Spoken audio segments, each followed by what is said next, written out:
দূরে সরে নাই। এবার আব্দুল্লাহ আনসারীকে আল্লাহ পয়গম্বর ডাক দিয়ে বলে, আরে আব্দুল্লাহ আনসারী, এই মাসুম বাচ্চাটা কার? এই বাচ্চাটাকে কেন তালা লাগায় রাখছো, শিকল দিয়ে বেঁধে রাখছো? এবার ডাক দিয়ে বলে, গো নবীজি, এই মাসুম বাচ্চাটা আমি আব্দুল্লাহ আনসারীর কলিজার টুকরা, আমি বড় সমস্যায় পড়িয়া তাকে বেঁধে রাখছি। কি সমস্যা রে আব্দুল্লাহ আনসারী?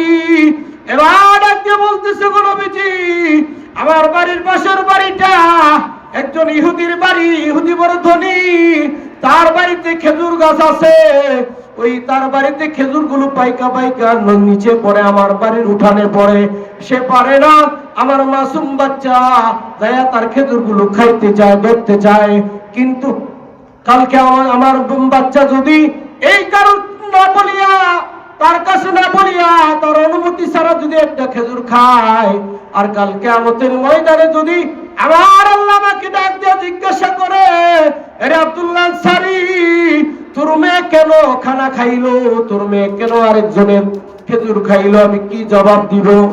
আমার ভাইয়েরা, আমার বাবাজিরা, আল্লাহর পয়গম্বর কথা শুনিয়া চোখের পানিগুলো ধরে রাখতে পারে নাই, অজস্র নয়নে কান্না করতেছে। আর সাহাবীদেরকে ডাক দিয়া বলতেছে, সাহাবীরা রে,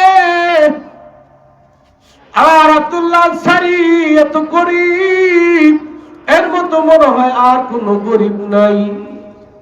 পারবানি এই ইহুদি বাড়ির খেজুর গাছগুলো তোমরা কিনা দিতে পারবা কিনা? আমার ভাইরা, পরবর্তীতে দেখা যায় আল্লাহর পয়গম্বরের যে কোনো একজন সাহাবী এই খেজুর গাছ ক্রয় করে দিয়ে আব্দুল্লাহ আনসারীর বাচ্চাদের জন্য খাবারের জন্য উন্মুক্ত করে দিয়েছে। জোরে বলুন সুবহানাল্লাহ। আমি বাবা